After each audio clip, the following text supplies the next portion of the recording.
Hello प्यारे बच्चों।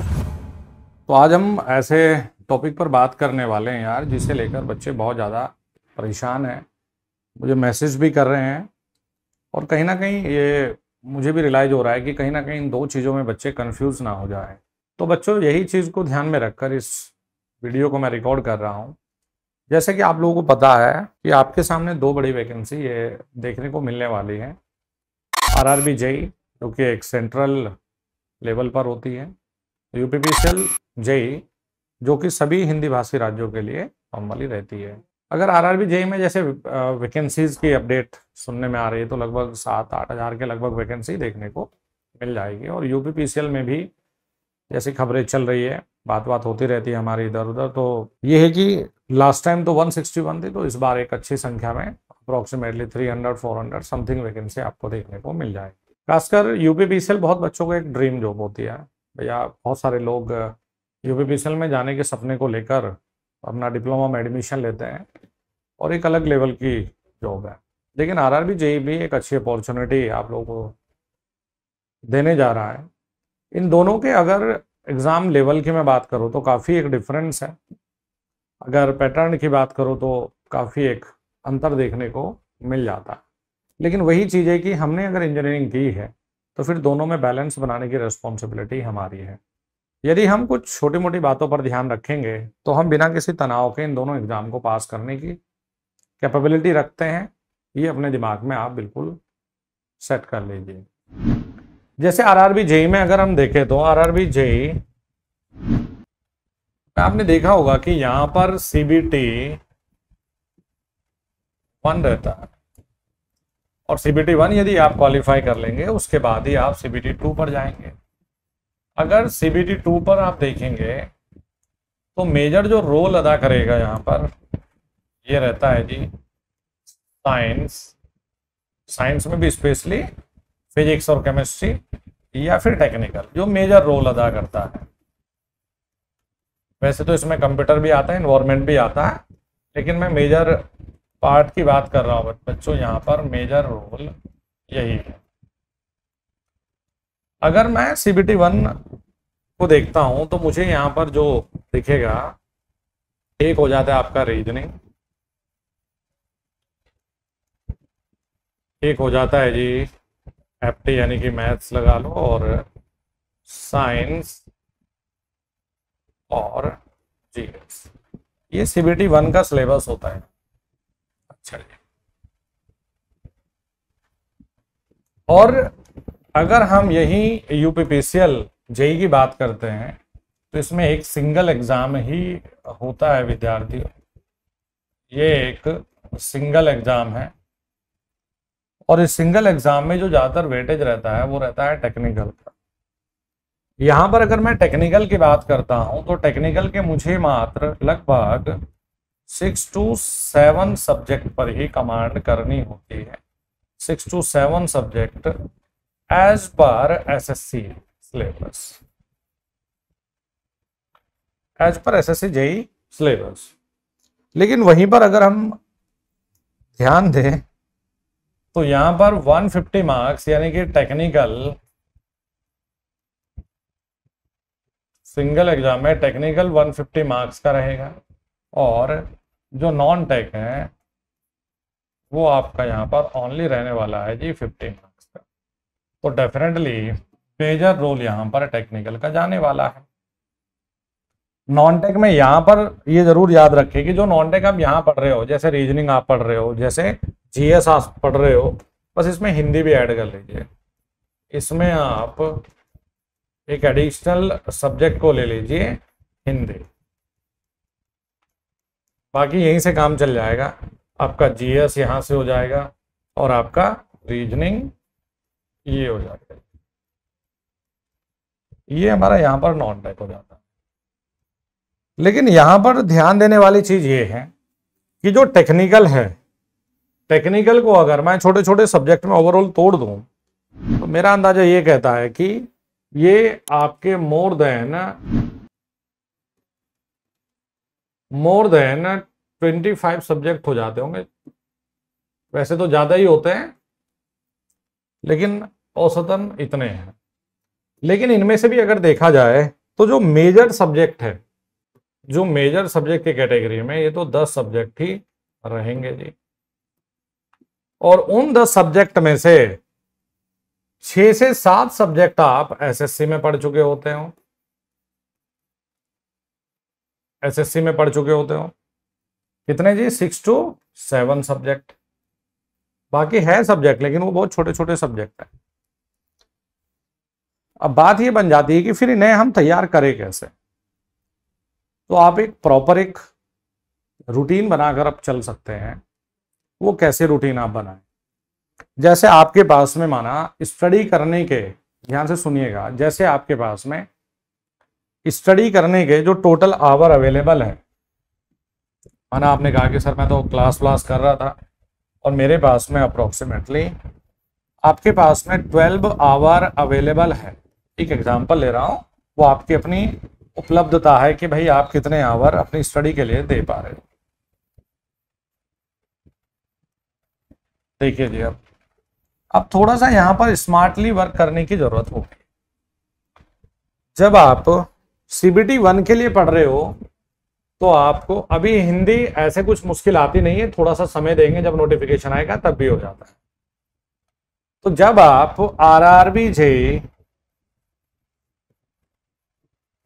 कि सीबीटी 1 के लिए पढ़ रहे हो तो फिर आप पैरेलली में यूपी पीसीएल के लिए भी पढ़ रहे हो। कब? टेक पोर्शन तो कॉमन है। तो अपने दिमाग में सिर्फ ये चीज रखनी है कि यार ये नॉन टेक जो हम पढ़ रहे हैं ना, वो केवल यही नहीं आएगी कि बाद में थोड़ा ना बदल जाएगी। तो जब आप सीबीटी 1 आरआरबी जेईई को टारगेट करके पढ़ रहे हो तो आप यूपी पीसीएल का नॉन टेक भी तो तैयार कर रहे हो ना। तो भैया इसमें क्यों आप परेशान हो रहे हो कि कैसे हम तैयारी को मैनेज करें? आप पढ़ रहे हो ना। अच्छा, फिर अब ये आ जाते हैं आरआरबी जेईई का, जैसे सीबीटी 1 का सिलेबस ठीक ठाक होता है तो कम से कम आपको इस पे 4 आवर तो देना बनता है। क्योंकि अगर आपने 4 आवर से शुरुआत किया और एक कंटिन्यू वे में आप करते चले गए तो वो इतना बढ़िया हो जाएगा आपका कि ये इसमें आप समय को अब कम करते चले जाएंगे तो तब भी बात बन जाएगी। फिर आ जाते हैं, देखिए जी, हम टेक्निकल पोर्शन। तो शुरुआत में अब जैसे आपने 4 घंटे यहां दे दिए तो अब 4 आवर, भाई अगर आप 3 घंटे पढ़ रहे हो तो उसको 3 के हिसाब से तोड़ लेना है। तो मैंने औसतन एक अंदाजा लिया जी। जैसे आपने 4 आवर का जो प्लान आप सेट करें वो करें आप कॉमन सब्जेक्ट का। जो कॉमन सब्जेक्ट है, जो हमारे कॉमन सब्जेक्ट है आरआरबी में प्लस में यूपी पीसीएल, जो हमारे कॉमन सब्जेक्ट है बच्चों, हम 4 घंटे के लिए इन्हीं सब्जेक्ट पर प्लान करें तो हम सीबीटी 2 को इसके भी फोड़ने के लिए तैयार है। हमें एडिशनल कुछ मेहनत करने की आवश्यकता नहीं है। ये आपको लग रहा होगा ये समय कम है, नहीं है कम। यदि आप इतना समय दे रहे हो अपनी सेल्फ स्टडी में तो एक अच्छा खासा ये समय है। मेरा कहने का मतलब, अगर आप इसे 8 आवर पर तोड़ते तो आप इसको कर लेते जी 2-2.5 घंटे इसको कर लो, 2.5 घंटे इसको कर लो, या 3 इसको कर लो, 3 इसको कर लो। तो इस हिसाब से अपने को भैया बांट लेना जी। अब देखो जी, बाकी का जो समय है, जैसे 4 इसको दे दिया, 4 आपने इसको दे दिया, अब बाकी 4 आवर किसको दें? अब आ जाइए जी, देखो 4 आवर में अब आपका प्लान होना चाहिए। देखो जो कॉमन सब्जेक्ट है इनको तो आप धुआंधार बैटिंग कर रहे हो ना। जो एक्स्ट्रा सब्जेक्ट है, जो अब एक्स्ट्रा सब्जेक्ट है, उन्हें देना शुरू करिए। जो एक्स्ट्रा सब्जेक्ट है उनको देना शुरू करिए। कितने जी? 4 घंटे। तो आपने अपने इस 12 आवर को पूरे 4 जगह पर, सॉरी पूरे 3 जगह पर तोड़ दिया। अब इसमें यह चीज बता दो कि इसमें हमने छोड़ा क्या है। यदि आपको पहले यूपीपीसीएल देने का मौका मिलता है तो ऐसा नहीं होगा कि ये 2 दिन के अंतर पे ही हो जाए, तो थोड़ा तो गैप मिलेगा। तो फिर पेपर के नजदीक में ये वाले जो सब्जेक्ट का टाइम था ये भी इसमें आप ऐड ऑन कर लीजिए। क्या प्रॉब्लम है? फिर तो पूरा का पूरा टेक्निकल, ये जो 6-7 सब्जेक्ट है उनमें बेसिक आता है, मशीन है, पावर है, यूटिलाइजेशन है, एस्टिमेटिंग है, बेसिक इलेक्ट्रॉनिक्स है। तो इनके बिना तो कुछ यहां भी बनने वाला नहीं है। तो अगर आप इन सब्जेक्ट को इंक्लूड करके आप तैयार कर रहे हो एक्स्ट्रा सब्जेक्ट को भी, तो टेक्निकल तो आपने वैसे ही तैयार कर लिया अपना, कोई टेंशन नहीं है। बस जब आप यूपीपीसीएल देने के लिए जाएंगे तो अपने इस वाले पोर्शन में थोड़ा समय कम कर देंगे। कौन से वाले में? जैसे मैथ्स है तो मैथ्स में आप थोड़ा सा कम समय देंगे। क्यों? अब वो मैथ्स वाला टाइम कहां एडजस्ट कर लेंगे? हिंदी में एडजस्ट कर लेंगे। सिर्फ एक ही तो सब्जेक्ट में आपको इधर उधर कुछ तलाश करना पड़ा। उसके बाद में सपोज आपको पहले आरआरबी जेई देने को मिल जाए, तो आरआरबी जेई जब देने को मिला, आपने कहा ठीक है सीबीटी 1 पहले पास करना एक चैलेंज है, तो फिर एक काम कर लीजिए कि सीबीटी 1 में ये कॉमन सब्जेक्ट का छोड़ दो।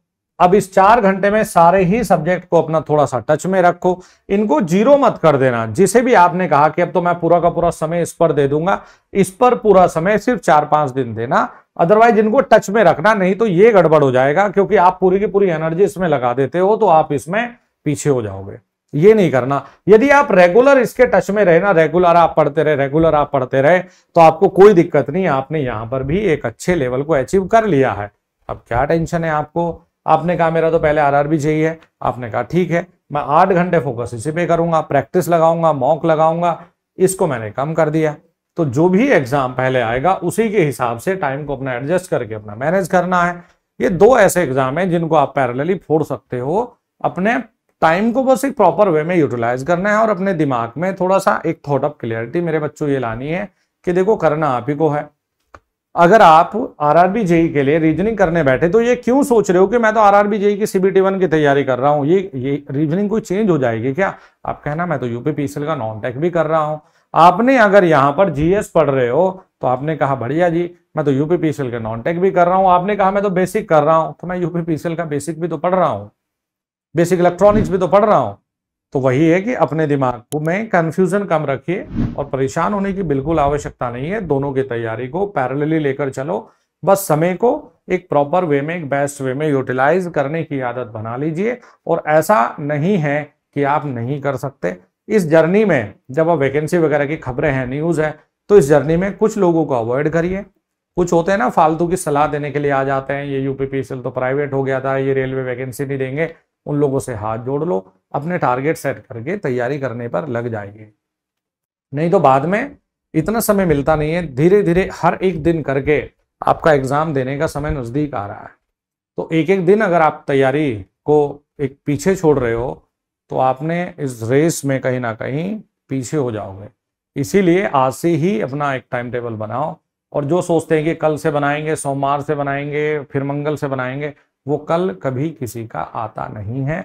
आज से बनाओ, अभी से बनाओ, कसम खा लो कि इन दोनों को ही फोड़ना है। उसके बाद में आपके पास चॉइस रहेगी, जो मर्जी आप वो ज्वाइन कर लें। लेकिन इन दोनों की तैयारी को ऐसा नहीं है कि इनके सिलेबस बहुत ज्यादा कुछ डिफरेंट है। हाँ, पेपर के पैटर्न अलग है, पेपर का लेवल अलग है, लेकिन इन दोनों की तैयारी को यदि आप स्मार्टली लेकर चलेंगे तो आप दोनों एग्जाम में बहुत ही अच्छा कर सकते हैं। तो आज से ही टाइम टेबल बनाकर शुरू कर देना। Thank you very much, all the very best. बोलो बाबा केदारनाथ की जय।